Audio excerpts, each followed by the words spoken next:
పరిశుద్ధాత్మ దేవుడు ఈ శుద్ధీకరణలో మనల్ని నిలవబెట్టి ఆరోగ్యాన్ని ఇచ్చి బలమునిచ్చి నిలబెట్టినందుకు దేవునికి స్తోత్రం కలుగును గాక. హల్లెలూయా, హల్లెలూయా. ఇక ఆరాధనలో దేవుడు బలముగా ఆయన ఆత్మని మన మధ్యలో కుమ్మరించారు. దేవుని యొక్క ఆత్మ అందరి మీద దేవుని యొక్క ఆత్మ పనిచేయడం నేను చూడడం జరిగింది. ప్రభువునికి స్తోత్రం కలుగును గాక. ఇక వర్తమానంలోకి వచ్చేస్తే, వాక్యంలోకి వచ్చేస్తాయా? శుద్ధీకరణ ఏం చెప్పాలి ప్రభా, ఏం చెప్పాలి, ఏం చెప్పాలి, నేను ఏం మాట్లాడాలి ప్రభా, ఏం మాట్లాడాలి ప్రభా, ఏం చెప్పాలి, ఏం మాట్లాడాలి, నాతో మాతో మీరు ఏం మాట్లాడతారు అని ప్రభువుని అడగ పరిశుద్ధాత్మ దేవుడు నాకు అందించినటువంటి కొద్ది మాటలు చూద్దాము. 2వ దినవృత్తాంతములు 16వ అధ్యాయం 7 నుంచి 10 వచనాలు ఒకసారి ధ్యానం చేద్దాం.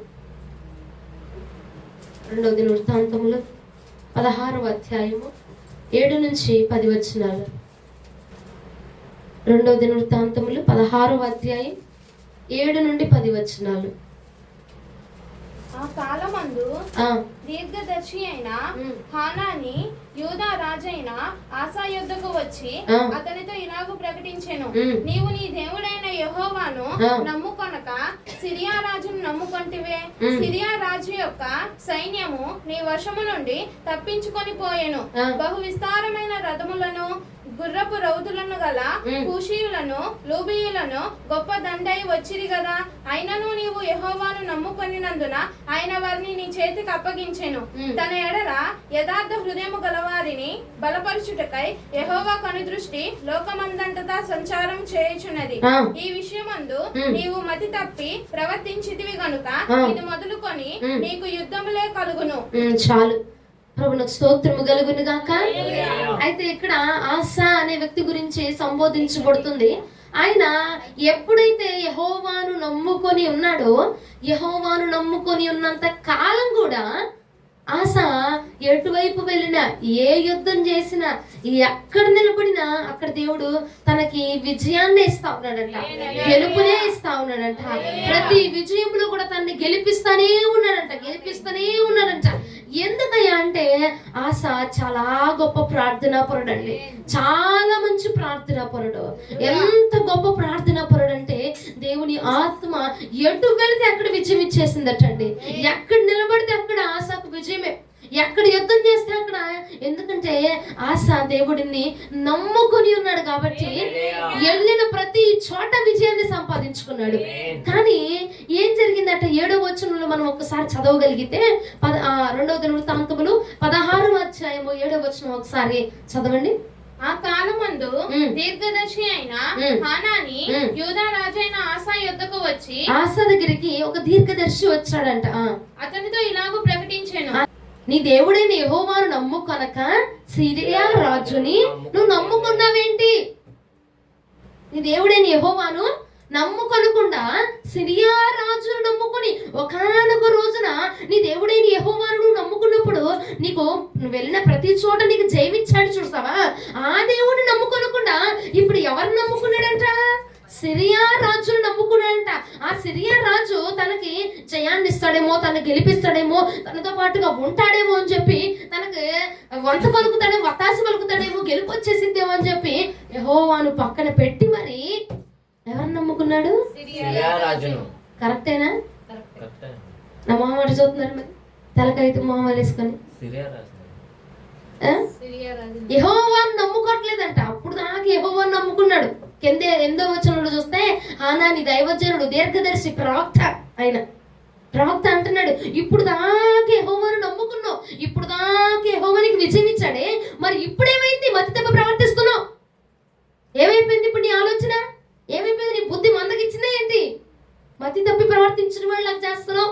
ఆశా, ఇప్పుడు దాకా దేవుడిని పట్టుకున్నావు, నమ్ముకున్నావు, నువ్వు వెళ్ళిన ప్రతి చోట జయం వచ్చింది కదా. అలాంటి దేవుడిని వదిలేసి ఇప్పుడు సిరియా రాజును పట్టుకున్నావేంటయ్యా? నీకు మతిపోయిందా? మైండ్ ఏమైనా పోయిందా? నీకు పిచ్చి పట్టిందా? బుద్ధి ఏమైనా మారిపోయామన్నా, వివేచన తొలగిపోయామన్నా, ఏమైనా అయ్యింది ఏంటి? పిచ్చోని పడిపోయింది నీకు, మెంటల్ హాస్పిటల్ తీసుకెళ్ళా? అసలు మతి తప్పి ప్రవర్తించావేంటయ్యా బాబు నువ్వు అని చెప్పి దీర్ఘదర్శి వచ్చి ఆసాను అడుగుతా ఉన్నాడు అనమాట. ఆశను అడుగుతుంటే ఆశ అప్పటికే దేవుణ్ణి విడిచిపెట్టేసి యెహోవా యందు నమ్మకం కానీ, ప్రార్థన కానీ, భక్తి కానీ, విచారణ కానీ, వివేచన కానీ, అనుకువ కానీ, భయభక్తులు కానీ ఏమీ లేనటువంటి ఆశ, లేనటువంటి వాడైన ఆశ ఏం చేస్తున్నాడు? హనాని అనే దీర్ఘదర్శికి ఆయనకి వ్యతిరేకంగా మాట్లాడేస్తాం మొదలు పెట్టేశాడట. దైవజనుడికి వ్యతిరేకంగా మాట్లాడుతున్నాడు. దైవజనుడికి ఉచిత సలహాలు చేస్తున్నాడు అక్కడ. నువ్వేంటి అయ్యా మాకు చెప్పేది? నువ్వేంటి మా తెలీదా? మేము ప్రార్థన చేయలేదా ఏంటి? మేము ప్రార్థన పరులమేగా, మాకు దేవుడు చూపిస్తాడుగా, మాకు దేవుడు తెలియపరుస్తాడుగా, మాకు కనబడతాయిగా అని దైవజనుడికి ఉచిత సలహాలు ఇచ్చే రేంజ్లో పెరిగిపోయాడంట. అయ్యో, ఇంతకుముందు ప్రార్థనా పరుడండి, బాగా దేవుడి మందు భయభక్తులు కలిగిన వాడు, ఇప్పుడు మతి తప్పి ప్రవర్తించిన వాడిగా మార్చబడిపోయాడు. యెహోవాను నమ్ముకోలా. ఇంతకుముందు నమ్మినప్పుడేమో విజయం వచ్చింది, ఇప్పుడేమో నమ్మకం దేవుడిని నమ్మనప్పుడు ఏమొచ్చిందట? అపజయం వచ్చింది. అయితే ఇలాగే ఈ టాపిక్ మీదే ఒక వ్యక్తి యెహోవాను నమ్మడము ఆయనకి అది నీతిగా ఎంచబడిందట. హల్లెలూయా. యెహోవాను నమ్మడం ఆయనకి నీతిగా ఎంచాడంట. కానీ ఆశ యెహోవాను నమ్ము కనుక శాపాన్ని కొని తెచ్చుకున్నాడండి. ప్రభులకు స్తోత్రము కలుగునుగాక. ఎందుకు ఆ శాపము కొని తెచ్చుకోవడానికి గల కారణం ఏంటంటే, నేను కూడా ప్రార్థనా పరుణ్ణి, నా దగ్గర బలం ఉంది, నా దగ్గర అభిషేకం ఉంది, నా దగ్గర 100 రూపాయలు వరములు ఉన్నాయి, నేను ప్రార్థన చేయగలను, నేను ప్రార్థన చేసిన స్వస్థత వచ్చింది, నేను ప్రార్థన చేసిన దేవుడు మాట్లాడతాడు, నేను ప్రార్థన చేసిన అన్ని జరిగిపోతాయి అన్నటువంటి వివేచన, అన్నటువంటి ఆలోచన తనని ఎటువైపుగా మళ్ళించిందంటే శాపం వైపుగా దారి తీసేసింది. ఇక యెహోవాను నమ్మకవలసిన అవసరంలా, ఆయన ఎందుకు విచారణ పెట్టాల్సిన అవసరంలా. నాకన్నీ తెలుసు, నేను అన్నీ గ్రహించుకోగలిగిన వాడు, నాకు అన్నీ తెలుసు అని చెప్పి మతి తప్పి ప్రవర్తించేసాడటండి. ప్రియ దైవజనాంగమా, మతి తప్పి ప్రయత్నం చేసేసాడు, మతి తప్పి ఆలోచన చేస్తున్నాడంట. అన్నాడు కదా నాకు దేవుడు, నాకు తెలుసు కదా. మనం కూడా కొన్నిసార్లు మతి తప్పి ఆలోచన చేస్తూ ఉంటాం. దేవుడి మీద నమ్మకం పెట్టుకోకుండా, దేవుడిని ఆధారం చేసుకోకుండా, ఆయన నమ్ముకోకుండా కొన్ని సిచ్యువేషన్స్ లో మాకు తెలుసు కదా, నేనే పెద్దలము, మాకు తెలుసు అన్ని, దేవుడు మాకు చూపించాడు, మేము ప్రార్థనా పరులుగా చేసేద్దాము, వెళ్ళేద్దాము, దూకేద్దాం, ఏసేద్దాం అడుగు అన్నట్టుగా మనం కూడా చేసేస్తా ఉంటాం. మతి తప్పి చేసినటువంటి కార్యంలో, బోలెడన్ని కార్యాల్లో ఆశ వల్ల మనం కూడా అపజయమును పొందుకున్నటువంటి దాఖలాలు లేవంటారా? తప్పకుండా. మతి తప్పి అంటే దేవుడిని విడిచిపెట్టి, దేవుడిని నమ్ముకొనకుండా, దేవుడిని అడగకుండా, దేవుడి ఉద్దేశం తీసుకోకుండా, దేవుడి సలహా తీసుకోకుండా వెళ్ళిపోయిన మార్గాల్లో అపజయం ఎదుర్కొన్నటువంటి సందర్భాలు లేవా? ఓటమి ఎదుర్కొన్న సందర్భాలు లేవా? నమ్ముకోనకుండా అయ్యా, ఒకానొక రోజున యెహోవాను నమ్మిన వ్యక్తి నీతిని పొందుకున్నాడు, యథార్థతను పొందుకున్నాడు, నీతిమంతుడని పేరును పొందుకున్నాడు. అబ్రాహాము గారు యెహోవాను నమ్ముకోవడం ఆయనకి నీతిగా ఎంచబడింది అట్టండి. కానీ ఎప్పుడు ఆశ కూడా యెహోవాను నమ్మిన వ్యక్తే, కానీ తన యొక్క లక్షణము ఏం చేసింది? యెహోవాను నమ్ముకోనకుండా, నా దగ్గర బలగం ఉంది కదా, సిరియా రాజును నమ్ముకున్నాం అనుకో, సిరియా రాజుతో చేయి పెట్టి పట్టుకున్నాం అనుకో, తన ఆలోచన నా ఆలోచన, వాడి నిర్ణయం నా నిర్ణయం, 2 ఏకమైనవి అనుకో, గెలుపు వచ్చేసింది. 2 వచ్చిందనుకో విజయం సంపాదించేయచ్చు అని యెహోవాను నమ్ముకోకుండా, ఆయన బలం తీసుకోకుండా, ఆయన్ని ఆశ్రయించకుండా ఇంకొక రాజును ఆశ్రయించాడు. యెహోవా మాట లేదు అందులో, యెహోవా ఆశ్రయం లేదు, యెహోవా మాట అందులో లేదు, యెహోవా నిర్ణయం లేదు. ఎవరిని ఆశ్రయించాడు? రాజుని. ఒక రాజును ఆశ్రయించి, మేమిద్దరం చేతులు కలిపేసుకుంటే అయిపోతాయి, మా మాట వాడి మాట ఒకేలా ఉంటది, నా ప్రార్థన ఆడి ప్రార్థన ఒకేలాగా ఉంటది, నా విన్నపం వాడి విన్నపం ఒకేలాగా ఉంటది, నా ఉద్దేశం వాడి ఉద్దేశం ఒకేలాగా ఉంటది అని చెప్పి చెయ్యి ఊపేసి, తలకాయ ఊపేసి, చెయ్యి ఊపేసి, బుర్రకాయ ఊపేసినట్టు కాదు, పట్టేసుకుందంటే ఊపేసుకున్నారంట, ఇక అయిపోయింది. ఏం పొందుకున్నాడు? అపజయము. దేన్ని ఆధారం చేసుకున్నాడు? రాజుని. ఎవరు నమ్ముకున్నాడు? రాజుని. ఎవరిని ఆశ్రయం తీసుకున్నాడు? రాజుని. ఎవరు ధైర్యంగా ఉన్నారని, ఎవరున్నారని ధైర్యంగా ఉన్నాడు? రాజు ఉన్నాడని ధైర్యంగా ఉన్నాడండి. కాబట్టి ఓటమి పొందుకున్నాడు. మనం కూడా బోలెడు బోలెడు బోలెడు బోలెడు సార్లు యెహోవాను నమ్ముకున్నట్టు కంటే మనుషులను నమ్ముకోవడం చాలా మేలు అని తిరిగిపోయిన సందర్భాలు బోలెడని ఉన్నాయండి. యెహోవాను ఆశ్రయించడం కంటే, యెహోవాను పట్టుకోవడం కంటే, ఆయన సలహా తీసుకోవడం కంటే మనుషుల సలహా తీసుకోవడం చాలా మేలు అని తిరిగిపోయిన సందర్భాలు బోలెడని ఉన్నాయండి. యెహోవా ఆశ్రయం పొందుకోవడం కంటే మనుషులను తీసుకోవడం, వాళ్ళని పట్టుకోవడం, వాడుంటే నాకు విజయం వచ్చింది, వాళ్ళ మాట చెప్తే బాగుండిద్ది, వీళ్ళ మాట తీసుకుంటే బాగుండిద్ది, ఈవిడ మాట తీసుకుంటే మంచి జరిగిద్ది, ఆవిడ మాట తీసుకుంటే మంచి జరిగిద్ది అని వెళ్ళిపోయిన అడిగిన సందర్భాలు బోలెడన్ని కనపడతా ఉన్నాయట. ప్రభువుకు స్తోత్రము కలుగును గాక. హల్లెలూయా. అయితే ఏం జరిగింది? 2 దినవృత్తాంతములు 16వ అధ్యాయము 11 నుంచి 13 వచనాలు ఒకసారి ధ్యానం చేద్దాం. ఆసా చేసిన కార్యములన్నింటిని గూర్చి యూదా ఇశ్రాయేలు రాజుల గ్రంథమందు వ్రాయబడి ఉన్నది. ఆసా తన ఏలుబడి యందు 39వ సంవత్సరమున పాదములలో జబ్బు పుట్టి తాను బహు బాధపడినను దాని విషయములలో అతడు యెహోవా యొద్ద విచారణ చేయక వైద్యులను పట్టుకొనెను. ఆసా తన పితరులతో కూడా నిద్రించి తన ఏలుబడి యందు 41వ సంవత్సరమున మృతి నొందగా. చాలు. తన యొక్క లక్షణం ఎంతకి దారి తీసిందంటే యెహోవాను ప్రార్థనాపరుడు అండి. ఫస్ట్ ఆఫ్ ఆల్ చాలా ప్రార్థనాపరుడిని అపవాది ఎలాగ డామినేట్ చేసి ఎలాగ పడేశాడంటే, ఫస్ట్ యెహోవాను నమ్ముకొనకుండా మళ్ళించేసి మనుషుల్ని నమ్ముకోవడం నేర్పించాడు, మనుషుల ఆసరా తీసుకోవడం నేర్పించాడు, మనుషుల అండ తీసుకోవడం నేర్పించాడు. ఫస్ట్ ఆఫ్ ఆల్ ఆసా అనే వ్యక్తి పడిపోవడానికి గల కారణం ఫస్ట్ గా యెహోవాని నమ్ముకోవడం విడిచిపెట్టడం. ఫస్ట్ స్టెప్ ఏంటి? యెహోవాను నమ్ముకొనకుండా చేశాడు, యెహోవాను పట్టుకోకుండా చేశాడు, యెహోవాను ఆశ్రయం తీసుకోకుండా చేశాడు, తొలగిపోయాడు. అక్కడ ఒక స్టెప్ అయిపోయింది. రెండో మార్గం మనం ఏం చూస్తామంటే, అక్కడ 11వ వచనం నుండి 13 వచనాల్లో మనం చదివింది అక్కడ ఏముంది? అక్కడ తనకట 39వ సంవత్సరంలో పాదములలో జబ్బు పుట్టిందంట. జబ్బు పుడితే ఏం చేశాడు? వైద్యులందరి దగ్గరికి పరిగెత్తాడంట, డాక్టర్లందరి దగ్గరికి పరిగెత్తాడంట. ఎక్కడ బాగా అయితే ఎవరు బాగా చూస్తారు, ఎవరు చేయి మంచిదో, ఎవరి హస్తం మంచిదో, ఎవరు బాగా మందులిస్తారు, ఎవరు బాగా చేస్తారు ట్రీట్మెంట్ అని అందరి దగ్గరికి పరిగెత్తాడు. కానీ చెయ్యాల్సింది ఒకటి చేయకుండా అంతా పరిగెత్తాడంట. ఏం చేయాలి అక్కడ? యెహోవా వద్ద విచారణ చేయకుండా, అయ్యా నాకెందుకు ఈ రోగం వచ్చింది, నాకెందుకు ఈ బలహీనత వచ్చింది అని యెహోవాని అడిగేటువంటి సిచ్యువేషన్ లో తను లేడు ఇంకా. ఎందుకంటే అపవాది తనను మళ్ళించేశాడు. ఫస్ట్ దేవుడిని నమ్ముకోకుండా చేసేసాడు.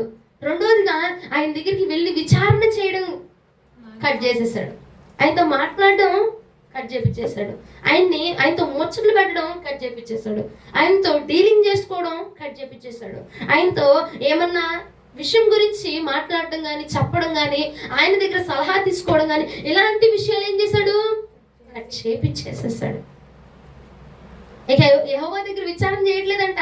ప్రభా నాకు ఎందుకు వచ్చింది తలనొప్పి, ప్రభా నాకు ఎందుకు వచ్చింది రోగం, ప్రభా నాకు ఎందుకు వచ్చింది ఈ యొక్క బలహీనత, నాకు ఎందుకు వచ్చింది నడుము నొప్పి, నాకు ఎందుకు ఇలా జరుగుతుంది ప్రభా, నేను ఎందుకు ఇలా అయిపోతున్నాను ప్రభా అని యెహోవా దగ్గరికి వెళ్ళి అడగనివ్వకుండా అంతటా తిప్పుతున్నాడు. ఫస్ట్ స్టెప్లను నేర్పించాడు. ఏంటిది? మనుషుల మీద ఆధారపడడం, మనుషుల సహాయం తీసుకోవడం నేర్పించాడు. కాబట్టి దాన్నే అమలుపరుస్తున్నాడు. రెండో స్టెప్పులో యెహోవా దగ్గర విచారణ చేయట్లా, డాక్టర్ గారి దగ్గరికి వెళ్ళి అడుగుతున్నాడట. అయ్యగారు ఎందుకని నాకు ఇలాగ వచ్చింది,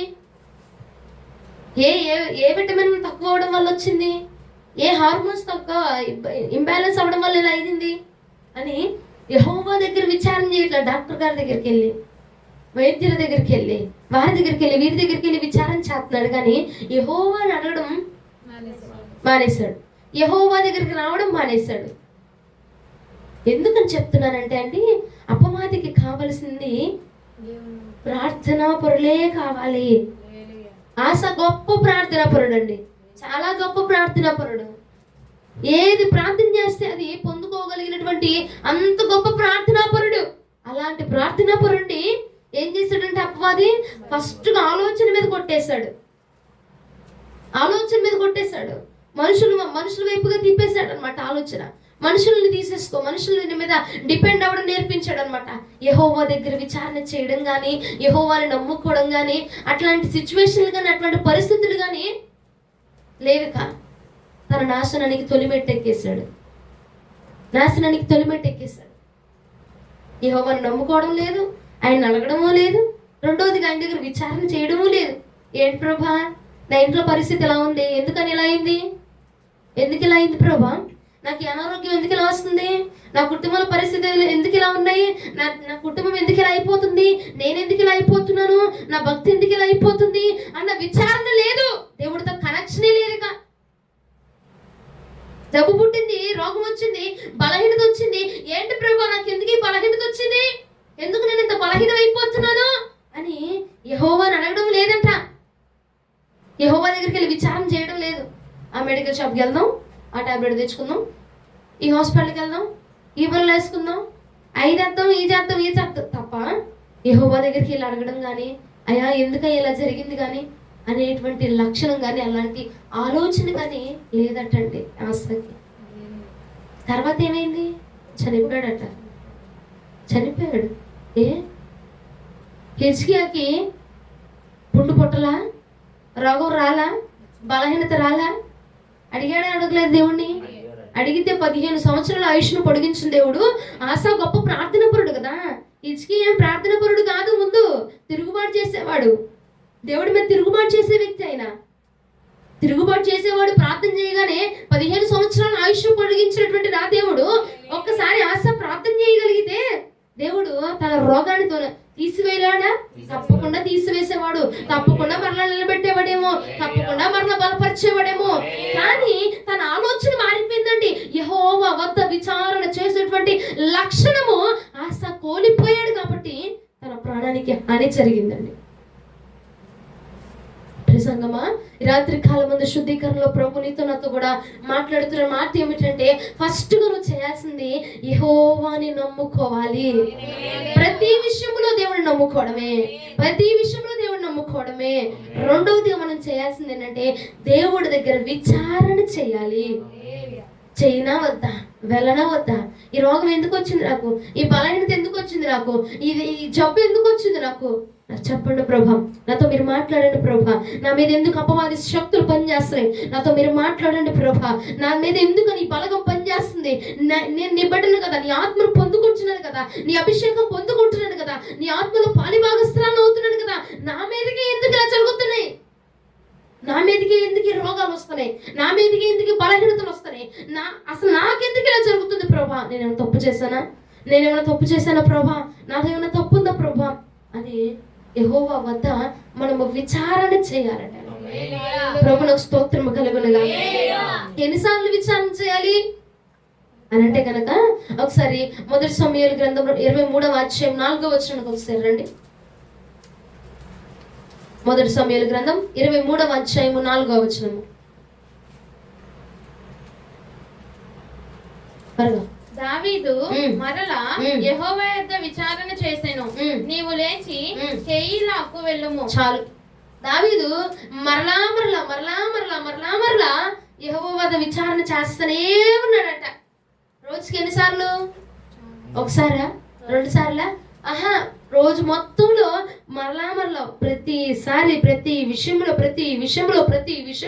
రిపీట్ చేయనా వద్దా, వెళ్ళనా వద్దా, తిన్నా వద్దా, కూర్చోనే వద్దా, చెప్పయ్యా నువ్వు చెప్పు ప్రభా, నువ్వు మాట్లాడు ప్రభా అని యెహోవాను అడుగుతూనే ఉన్నాడంట.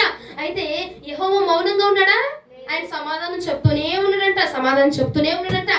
వెళ్ళు దావీదు, నువ్వు వెళ్ళు, బయలుదేరు, ఆగిపో, చేయబాక అని దేవుడు మాట్లాడుతూనే ఉన్నాడటండి. ప్రభువునకు స్తోత్రము కలుగును గాక. హల్లెలూయా. మరలా దేవుడి దగ్గర విచారణ చేస్తున్నాడట. ప్రతి రోజు మొత్తంలో 24 గంటలు ఉంటే 24 గంటల్లో ఎన్నిసార్లు ప్రశ్న వచ్చిందో అన్నిసార్లు దేవుణ్ణి క్వశ్చన్ చేస్తున్నాడు. ఎన్నిసార్లు డౌట్లు వచ్చినాయో అన్నిసార్లు ఆ డౌట్లు వెళ్ళి దేవుడి దగ్గర పెడుతున్నాడు.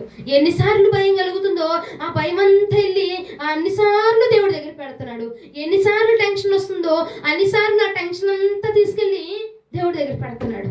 మనుషుల దగ్గర పెట్టట్లా, యెహోవా వద్ద విచారణ చేస్తున్నాడు, యెహోవాని అడుగుతున్నాడు. ఆలోచనే రాని, ఏమండి నన్ను చూడండి, ఆలోచనే రాని, టెన్షనే రాని, భయమే రాని, ఆందోళనే కలగని, నీరసమే రాని, ఇంకేమైనా రాని, ఏది వచ్చినా అది ఎన్నిసార్లు వచ్చినా అన్నిసార్లు కూడా యెహోవానే అడుగుతున్నాడంట. ఒకసారి అమ్మ పొద్దునే అడిగాను, దేవుడు విసుక్కుంటాడేమో, పొద్దునే దేవుడిని అడిగాను, దేవుడు ఏమన్నా అనుకుంటాడేమో అన్నిసార్లు అడిగితే, అన్నిసార్లు చెప్తే దేవుడు ఏమన్నా ఇదవుతాడేమో, మాట్లాడడం మానేస్తాడేమో అని మనం అనుకుంటాం కానండి. దావీదంట మరలా వెళ్ళి అడుగుతున్నాడట, మరలా వెళ్ళి అడుగుతున్నాడంట. ఇప్పుడు ఇల్లు అడిగాడు, అప్పుడు వెళ్ళాడు కాదు, మరలా వెళ్ళాడు. అంటే ఆల్రెడీ ఇంతకు ముందు వెళ్ళి అడిగేశాడు, మళ్ళీ వెళ్తున్నాడు. ఇంతకు ముందు అడిగేశాడు, మళ్ళా అడుగుతున్నాడు. ఇంతకు ముందు తీసుకున్నాడు సమాధానం, మరలా తీసుకుంటున్నాడు. హల్లెలూయా. అటువంటి స్వభావము మనం కూడా ఈ రాత్రి కలిగి ఉండాలి. ఈ మాసంలో ఎన్నిసార్లు మనుషుల దగ్గర విచారణ చేస్తుంటామో, ఎన్నిసార్లు దైవజనుల దగ్గర విచారణ చేస్తుంటామో, ఎన్నిసార్లు నీ బంధువుల దగ్గర వెళ్దాం వద్దా, చైనా వద్దా, వెళ్దాం అనుకుంటున్నాను, నువ్వు చెప్తే కదులుదాం అనుకుంటున్నా, నువ్వు చెప్తే వెళ్దాం అనుకుంటున్నా, ఎందుకు వచ్చింది నాకు, ఏమైందంటావు, ఎందుకని ఇలా వచ్చింది, ఎందుకని పొద్దాకి ఇలా అవుతుంది, ఏం లేదు.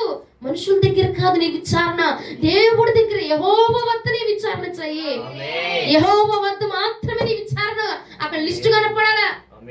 ప్రతి రోజు కూడా మన విచారణ, మన డౌట్లు, మన క్వశ్చన్లు, మన టెన్షన్, మన బాధ, భయం, ఆందోళన మొత్తం కూడా ఆ లిస్ట్ అంతా ప్రతిరోజు దేవుడి దగ్గరికి వెళ్ళాలి తప్ప మనుషుల దగ్గరికి వెళ్ళడానికి వీల్లేదు. నీ డౌట్ అయినా మనుషుల దగ్గరికి వెళ్ళకపోక దేవుడి దగ్గరికి మాత్రమే వెళ్ళాలి. అక్కడ నీ విచారణ దేవుడి దగ్గరికి వెళ్ళాలి, నీ డౌట్ దేవుడి దగ్గరికి వెళ్ళాలి, నీ క్వశ్చన్ ఏదైనా అమ్మా చైనా వద్దా, దేవా చైనా వద్దా, దేవుడిని అడగాల. దేవా నాకు ఎందుకు వచ్చింది బలహీనత, దేవుడిని అడిగే విధంగా ఉండాలా. ఎందుకనంటావు ఏ అక్క, ఎందుకనంటావు, అక్కలు పెన్నులు అత్తలు వద్దు మనకి. యెహోవా వద్ద మరలా విచారణ చెయ్యి. మరలా నువ్వు విచారణ చేస్తే మరలా నీకు సమాధానం చెప్తాడు దేవుడు. మరలా నీ మార్గాన్ని మారుస్తాడు దేవుడు. మరలా సరైన సమాధానాన్ని నీ చేతిలో పెడతాడు నా దేవుడు. మరలా నీకు వివరణిస్తాడు నా దేవుడు. మరలా నీకు కావలసిన ప్రతిదీ కూడా నువ్వు ఏ లిస్ట్ పంపించావో దానికి సమాధానమైన లిస్ట్ మరలా నీ దగ్గర పంపిస్తాడు. అప్పుడు ప్రభువులకు స్తోత్రం కలుగును గాక. ఆసావలే తొందరపాటు నిర్ణయం తీసుకొని ఆయన దగ్గర విచారణ చేయకుండా మరలించుకోబాకు. నువ్వు కూడా ప్రతిరోజు యెహోవా వద్ద విచారణ చెయ్యి. యెహోవా వద్ద విచారణ చెయ్యి. ఎందుకు నేను చెప్తున్నానంటే జెఫన్యా గ్రంథం 1వ అధ్యాయము 6వ వచనంలో ఇలాగున వాక్యం సెలవిస్తుంది. ఒకసారి చదవండి. జెఫన్యా గ్రంథం 1వ అధ్యాయము 6వ వచనము. యెహోవాను అనుసరింపక ఆయనను విసర్జించి ఆయన యొద్ద విచారణ చేయని వారిని నేను నిర్మూలన చేసేదను. చాలు, యెహోవా వద్ద విచారణ చేయని వారిని నేను నిర్మూలన చేయబోతున్నాను. నిర్మూలన చేసేస్తాడంట, తీసివేస్తాడంట. జనాభాల్లోంచి, కుటుంబంలోంచి, మనుషుల్లోంచి దేవుడు తీసి పక్కగా పెట్టేస్తాడంట. ఆయన సొత్తులోంచి తీసేస్తాడంట. ఆయన జనుల్లోంచి మళ్ళీ పక్క తీసేస్తాడంట. విచారణ చేయకపోతే ఏమండి, ఇప్పుడు కుటుంబం ఫ్యామిలీ ఉన్నారు. నీ ఫ్యామిలీ వచ్చి నిన్ను క్వశ్చన్ అడగకుండా ఇంటి పక్కన వాళ్ళు వెళ్ళి ఏమో ఇది తీసుకుందాం అనుకున్నా, ఏంటి ఒక ఆలోచన చెప్పు అంటే నీకు ఎలా ఉంటుంది? అవునా? కుటుంబ సభ్యులు కాబట్టి చిన్న మాట మనల్ని అడిగితే మనం సంతోషపడతాం. అవునా? అలాగే యేసుక్రీస్తు ప్రభువారు కూడా అట, నువ్వు ఆయన దగ్గరకు వచ్చి విచారణ చేయకుండా ఆయన ముందు ఎన్ని వేల మంది దగ్గరికి వెళ్ళి నువ్వు అక్క ఈ మిక్సీ తీసుకుందాం అనుకుంటున్నాను, ఏ తీసుకోమంటా వద్దా? ఉషా మంచిదా లేదంటే ఇంకేం మంచివా చెప్పేమనుకో, నేను కూడా తీసుకుంటా అని ఆ డౌట్లు, ఆ విచారణలు వెళ్ళి మన పక్కన వాళ్ళు అడుగుతాం. చూసావా? అడగమా అండి? వేసుకుందామా వేసుకోవద్దా, తీసుకోవద్దా, వెళ్దాం అనుకుంటున్నా, వెళ్దామా వద్దా, మంచిదా కాదా? యెహోవా వద్ద విచారణ చెయ్యి. ఆయన నీకు సమాధానకర్తగా ఉన్నాడు. ప్రభువునకు స్తోత్రము కలుగును గాక. హల్లెలూయా. మనుషుల దగ్గర వద్దు, వైద్యుల దగ్గర వద్దు, బంధువుల దగ్గర వద్దు. యెహోవా వద్ద విచారణ చేయు వారిగా మనం ఈ రాత్రి కాలం ముందు నుంచి మనము మార్చబడుదుము గాక. హల్లెలూయా. సంగమా, యెహోవా వద్ద విచారణ చేయకపోతే నిర్మూలన చేస్తానని జెఫన్యా గ్రంథంలో రాశాడు దేవుడు. అర్థమైందా? యెహోవా వద్ద విచారణ చేయకుండా వెళ్ళిపోయి ఆసా మరణించాడు. మాట నెరవేరిందా? అక్కడ నెరవేరిందా? నిర్మూలన చేస్తానన్నాడు, ఎవరి ప్రాణమే పోయింది. కాబట్టి సంగమా, మనుషుల మీద డిపెండ్ అవ్వబాక, మనుషులను అడగబాక. నీ ప్రశ్న, నీ డౌటు, నీ సమాధానం, నీ ఆనందం, నీ బాధ అన్నీ కూడా దేవుడితో మాత్రమే పంచుకోవాలి. ఆయన దగ్గర విచారించే, ఆయన దగ్గర విచారించే. నేను అడిగాను, నాకు బలహీనత ఎందుకు ప్రభువా, నాకు ఎందుకు ఈ రోగం వచ్చింది, నేను ఎందుకు ఇంత డల్ అయిపోతున్నాను, అసలు ఇంట్లోకి వచ్చిన దగ్గర నుంచి నేను బాగా డల్ అయిపోతున్నాను ఎందుకు ప్రభువా అంటే, దేవుడు ఒక్క మాట తేల్చి పక్కన పడేశాడు. కట్ కాపీ పేస్ట్ అన్నట్టుగా ఒక్క మాటతో తుంచి పక్కన పడేశాడు. నువ్వు ముందు నోరు మూసుకొని, మీ ఇంటి మీద నీకు ప్రేమ ఎక్కువైపోతుంది కానీ నోరు మూసుకొని కాముగా నా వైపుకి వచ్చే నువ్వు అన్నాడు. ఒక మాట అయిపోయింది. వస్తావా? అప్పుడు స్వస్థత ఎత్తున్నా, లేదన్నావు అనుకో స్వస్థత రాదు నీకు అన్నాడు. వచ్చేస్తాను నీతో పాటే, నాకెందుకు అయ్యే ఇల్లు, కానీ నా కుటుంబం గురించి ప్రార్థన అయితే చెయ్యి, కానీ నాకంటే ఎక్కువగా ప్రేమ ఎక్కువైపోయింది, ఇక్కడికి వచ్చింది ఏంచి నీకు అని అన్నాడు దేవుడు. అంతే. మనం అడిగామనుకో దేవుడు సమాధానం ఇస్తాడు, దాన్ని మనం మార్చుకుంటాం. అంతే. మార్చుకుంటే ఏ బాధ లేదు. దీర్ఘకాలంగా ఈ రోగాలు ఎవడు భరిస్తాడండి బాబు? పొద్దుగూహ లేనే మా మందు పిల్లలు మింగలే చచ్చిపోతున్నాను. నువ్వైనా మాట్లాడితేవా, నువ్వైనా మాట్లాడే, ఈ పిల్లలు నేను మింగలేకపోతున్నాను, నాకెందుకు ఈ రోగం వచ్చింది, అయ్యని చూస్తే నేను ఎంతెంత సత్తగి, నా గొంతులేం పట్టి చాపయ్యి, నాకే పట్టమో అందరికీ పట్టమో నాకు అర్థం కాదయ్యా, నాకెందుకయ్యా బాబు అని దేవుడి దగ్గర పడి పడి పడి ఏడితే అప్పుడు దేవుడు మాట్లాడిన మాటకి ఆ రోజు నుంచి కొంచెం నాకు ఇక ఉపశమనం దొరికింది. దేవుడు రోజు రోజు అలాగా స్వస్థపరుస్తా ఉన్నాడు. అర్థమైందా? నువ్వు ప్రేమ పెంచావనుకో నేను నీ రోగం పెంచేస్తా అన్నాడు దేవుడు. కాబట్టి మనం విచారణ దేవుడిని అడిగామనుకో, ఏంటయ్యా ఎందుకని ఇలా వచ్చింది అని అంటే దేవుడు ప్రతిదీ మనకి తెలియపరుస్తాడు. అది మనం తెలియక చేసి ఉంటాం. నాకు తెలియదు కదా ప్రేమ పెరిగిపోతుందని, దేవుడు చెప్పడం బట్టి తెలిసిన అవును, అప్పుడు గ్రహింపు వచ్చింది నాకు, నిజమేనయ్యా ఇక్కడికి వచ్చాక బాగా ప్రేమ ఎక్కువైపోతుంది మా అమ్మ మీద, మా ఇంటి మీద అని అనుకున్నాను. ఆయన చెప్తే మనకు గ్రహింపు వచ్చిందండి. ఆ గ్రహింపు ఆయన చెప్పడం ఎప్పుడు జరిగింది?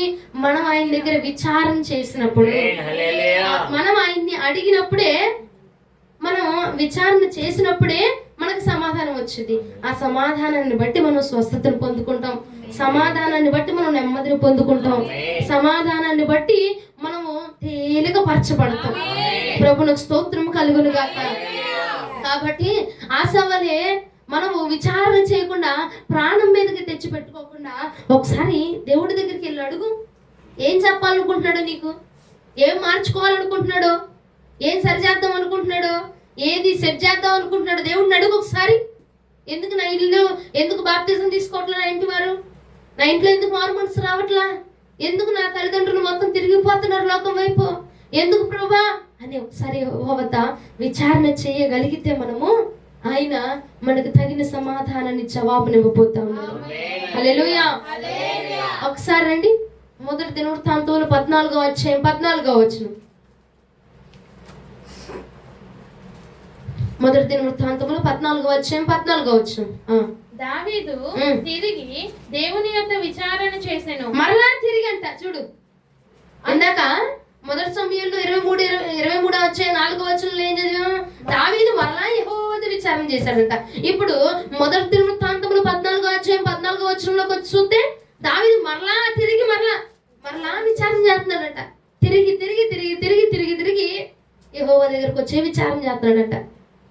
రోజులు పనంతా చేసుకుంటాడంట, మళ్ళా యెహోవా దగ్గరకు వచ్చి విచారణ చేస్తున్నాడంట. హల్లెలూయా. రోజులు ఆయన చేసుకునే పనులన్నీ చేస్తున్నాడు, వెళ్ళాల్సిన మార్గాలన్నీ వెళ్తున్నాడు, చూడాల్సిన అన్ని చూస్తున్నాడు, వస్తున్నాడు, యెహోవా దగ్గర విచారణ చేస్తున్నాడు, మరలా యెహోవాని అడుగుతున్నాడు, యెహోవా దగ్గర మరలా మాట్లాడుతున్నాడు. ప్రభా ఆ ప్రకృతి చూడు ఎంత బాగుందో, అంత అందంగా ఎలా డిజైన్ చేసావు ప్రభా, చూస్తున్నాడు, వస్తున్నాడు, దేవుడి దగ్గర విచారం చేస్తున్నాడు, వెళ్తున్నాడు, వస్తున్నాడు, దేవుడి దగ్గర విచారం చేస్తున్నాడు, వాళ్ళు చేసుకుంటున్నాడు, వస్తున్నాడు, యెహోవా దగ్గర విచారం చేస్తున్నాడు. ప్రభునకు స్తోత్రము కలుగును గాక. ప్రతిదీ ఇక దేవుడితోనే పంచుకుంటున్నాడు అనమాట. ప్రభునకు స్తోత్రము కలుగును గాక. ఎందుకు నేను ఈ మాట చెప్తున్నానంటే, తిరిగి తిరిగి ఇన్నిసార్లు లేదు, వెళ్ళిన ప్రతిసారి ప్రతి డౌట్ ప్రతిదీ మొత్తం దేవుడు పాదాల దగ్గర పెట్టి విచారణ చేస్తున్నాడు, అడుగుతున్నాడు. విచారణ అంటే ఏంటి, ఏమైంది, ఎందుకైంది, ఎందుకు జరిగింది, ఎవరు వచ్చారు, ఎందుకు వచ్చారు, ఇలాంటి ప్రశ్నలు ఉంటాయి చూడు, అవన్నీ కూడా తీసుకొచ్చి యెహోవా దగ్గరే పెడుతున్నాడు అంటండి. తిరిగి తిరిగి అయ్యో ఒకసారి అడిగాను పొద్దున్నే, దేవుడు తిట్టుకుంటాడేమో, మరలా వెళ్తున్నాడంట, తిరిగి వస్తున్నాడంట, మరలా అడుగుతున్నాడంట, మరలా అడుగుతూనే ఉన్నాడంట. ఇంకా అడగడమే, దేవుడిని చైనా వద్ద, తిన్న వద్ద, వెళ్ళన వద్ద, కూర్చొని వద్ద, పడుకున్న వద్ద, రాన వద్ద, మొత్తం ఇక దేవుడే అది దావీదో అని దేవుడికి తీసుకొచ్చేలాగా అడుగుతూనే ఉన్నాడటండి. ప్రభునకు స్తోత్రము కలుగును గాక. అందుకే దావీదు గారు ఒక మాట అంటారు చూడండి, కీర్తనలు 34వ కీర్తన 4వ వచనం, 34వ కీర్తన 4వ వచనం ఒకసారి చదువుదాం. నేను యెహోవా యొద్ద విచారణ చేయగా ఆయన నాకు ఉత్తరం ఇచ్చెను, నాకు కలిగిన భయములన్నింటిలో నుండి ఆయన నన్ను తప్పించెను. నేను యెహోవా వద్ద విచారణ చేశానయ్యా, ఆయన నాకు ఉత్తరాన్ని ఇచ్చాడు, నాకు సమాధానాన్ని ఇచ్చాడు. నాకు సమాధానం ఇచ్చి నాకు ఏ భయం ఉందో ఆ భయాన్ని తీసేస్తాడు, నాకు ఏ బాధ ఉందో ఆ బాధ తీసేస్తాడు, నాకు ఏ టెన్షన్ ఉందో ఆ టెన్షన్ తీసేస్తాడయ్యా. నాకు ఏదైతే నా తల మీద పడిందో నా భారము, ఆ భారాన్ని మొత్తం యెహోవా తీసేస్తాడు. ప్రభువునకు స్తోత్రము కలుగును గాక. నా భయం తొలగిపోవడానికి గల కారణం ఏంటంటే, నేను యెహోవా వద్ద విచారణ చేశాను, ఆయన నాకు సమాధానాన్ని ఇచ్చాడు. నా టెన్షన్లన్నీ పోవడానికి గల కారణం ఏంటి, నేను యెహోవాని అడిగాను, ఆయన నాకు సమాధానం చెప్పాడు. ఆ సమాధానానికి నా టెన్షన్ పోయి నాకు నెమ్మది దొరికింది. ప్రభువునకు స్తోత్రము కలుగును గాక. మనుషుల దగ్గరికి వెళ్ళాలనుకో, ఇంకా నా టెన్షన్ పెరిగిపోతే, ఇంకా నా భయం పెరిగిపోతే, ఇంకా నా తపన పెరిగిపోతే, కానీ యెహోవా దగ్గరికి వెళ్ళి విచారణ చేశానయ్యా నేను, అందుకే నాకు సమాధానం వచ్చింది. యెహోవా దగ్గరికి వెళ్ళి నేను మాట్లాడానయ్యా, అందుకే నేను నెమ్మదిని పొందుకున్నాను, అందుకే నా ప్రాణానికి ఉన్న భయం అంతా పోయింది. నాకు టెన్షన్ వచ్చింది, నేను వెళ్ళి పాస్టర్ గారినో పాస్టర్ అమ్మనో మా ఇంట్లో పెద్దవారిని ఆశ్రయించలా, యెహోవాని ఆశ్రయించా. యెహోవా ముఖము, ఆయన మాట, ఆయన ముఖము నాకు నెమ్మదిని దయచేసిందయ్యా. యెహోవా నాకు ఉత్తరాన్ని ఇచ్చాడు కాబట్టి నేను ధైర్యాన్ని పొందుకున్నాను. యెహోవా నన్ను ముట్టాడు కాబట్టి నేను ఆరోగ్యంతో ఉన్నాను.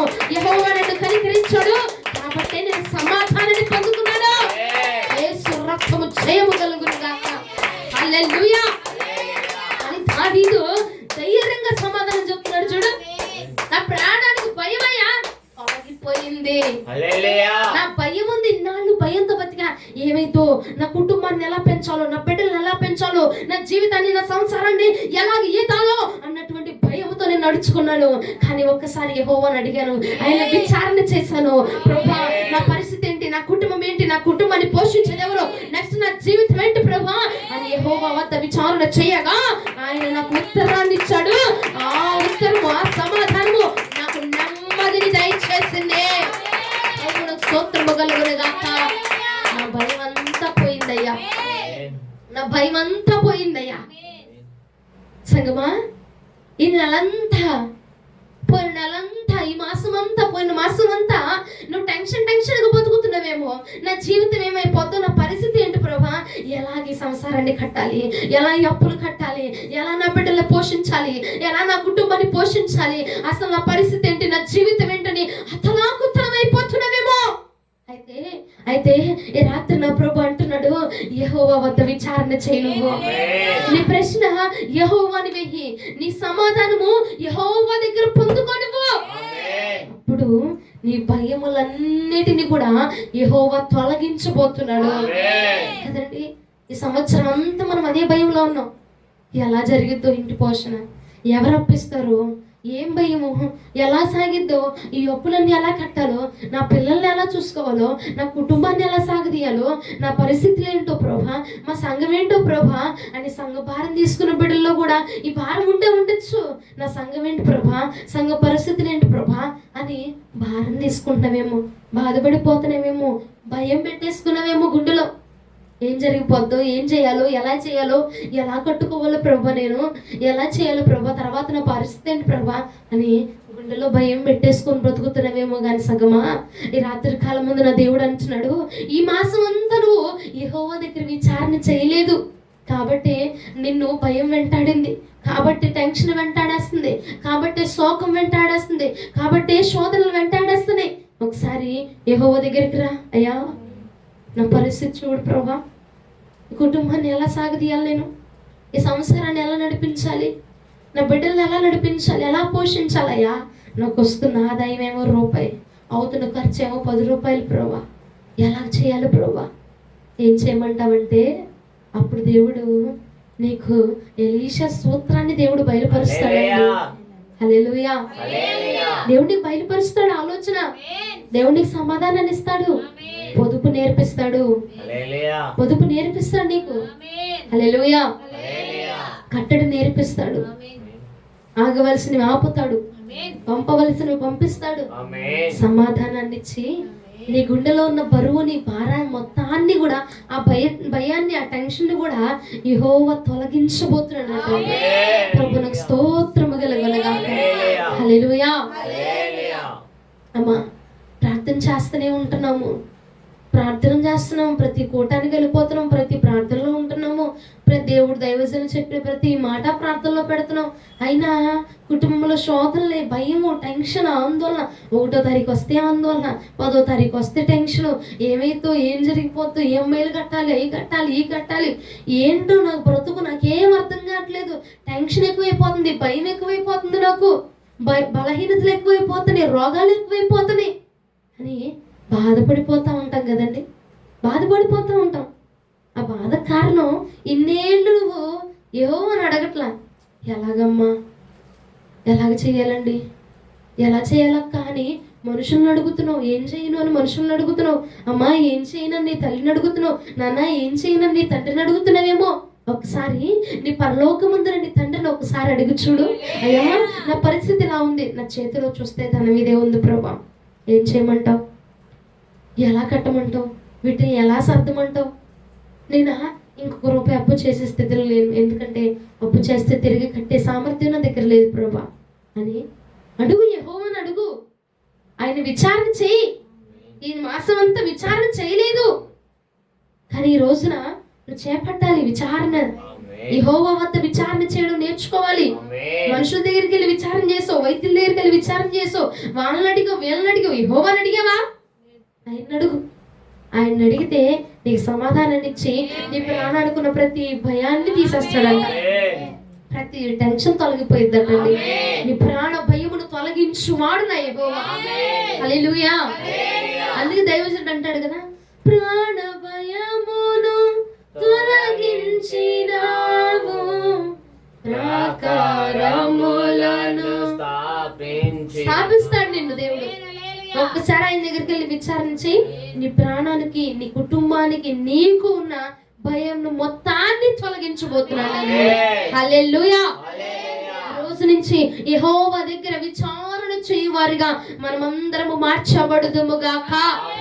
హల్లెలూయా. నీ దగ్గరికి ఏం సున్నది వచ్చినా విచారణ చేయి. పక్కింటావా కూర తెచ్చిచ్చిందా, ప్రభువా ఈ కూర నాకు ఇచ్చావు, దీని ద్వారా నువ్వు నాకు ఏం చెప్పబోతున్నావు, ఏం మాట్లాడుతావు, ఎందుకు పంపించావు ప్రభా? విచారణ చేయి, విచారణ చేయి, విచారణ చేయి. ప్రతిదీ చిన్నది కూడా నీ దగ్గరకు వచ్చి ఎవరైనా ఒక మంచి మాట మాట్లాడారనుకో, ఆ మాటను బట్టి కూడా విచారణ చేయి. నీ దగ్గర డబ్బులు చేతిలో ఒక 2000 ఉన్నాయనుకో, విచారణ చేయి. దేవుణ్ణి అడుగు, అవి చేద్దాం, ఈ చేద్దాం, అవి చేద్దాం, ఈ చేద్దాం, నీ ఆలోచన వద్దు. యెహోవాని అడుగు, యెహోవాని అడిగి ఆయన్ని అడిగి విచారణ చేసి అప్పుడు నీ ప్రాణానికి నెమ్మది తెచ్చుకుందువు గాక. హల్లెలూయా. ఎంతమంది భయపడిపోతున్నారండి, ఎంతమంది టెన్షన్ పడుతున్నారు, ఏం జరిగిద్దో, ఏమైపోద్దో ప్రభా కదండి. యెహోవా అంటున్నాడు, నీ ప్రాణ భయమును తొలగించడానికి నేను ఉన్నాను, నా దగ్గరకు వచ్చి అడుగు.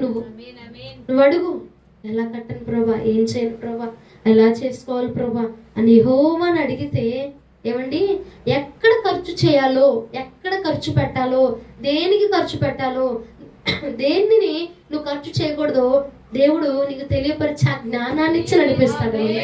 యెహోవాకి స్తోత్రము కలుగును గాక. హల్లెలూయా. ఈ రాత్రి ప్రభు మాట్లాడినటువంటి చక్కటి మాటను బట్టి ప్రభువుకు స్తోత్రము కలుగును గాక. హల్లెలూయా. యెహోవా వద్ద విచారణ చేయవారిగా మనందరం మారుదుము గాక. విచారణకర్తలు కావాలండి, అప్పుడే నీకు సమాధానం దొరికిద్ది. ఎంతమందికి సమాధానం కావాలి? ఎంతమంది నెమ్మది కావాలి? భయం నుంచి ఎంతమందికి విడుదల కావాలి? కాబట్టి ఈ రోజు మనందరం ఏం చేయాలండి? ప్రతి డౌట్ దేవుణ్ణి అడుగు. పని చేసుకుంటున్నావా? అంట్లు తోముకుంటున్నావా? అడుగు. ఏమండి వర్క్ లో ఉన్నారు పురుషులు, అడగండి. అయ్యా పరిస్థితిలో ఉంది, ఏం చేయమంటావు? ఎటు వెళ్ళమంటావు? ఎలా వద్దా? మనుషుల్ని అడగబాక, యెహోవాని అడుగు. నీ విచారణ అంతా నా ప్రభు కొట్టివేయబోతా ఉన్నాడు. నీ బాధ అంతా యెహోవా తీసివేయబోతున్నాడు. దేవునికి స్తోత్రము కలుగును గాక. యెహోవా వద్ద విచారణ చేయకుండా ఆసా వర్ణించాడు. యెహోవా వద్ద విచారణ చేసి దావీదు గెలుపును పొందుకున్నాడు. కాబట్టి ఈ పూట నుంచి మనము కూడా దావీదు వలె యెహోవా వద్ద మరలా మరలా మరలా మరలా విచారణ చేసి మనము కూడా గెలుపును పొందుకుందుము గాక. నెమ్మదిని పొందుకుందుము గాక. భయమును తొలగించుకుందుము గాక. ఆమేన్. ప్రభు ఈ వాక్యాన్ని మన వినికిల్లో 30గా 60గా 100గా ఫలింప చేసి దీవించి ఆశీర్వదించి అభివృద్ధి చెయ్యును గాక. ఆమేన్. మోకరించి ప్రార్థన చేసుకుందాం.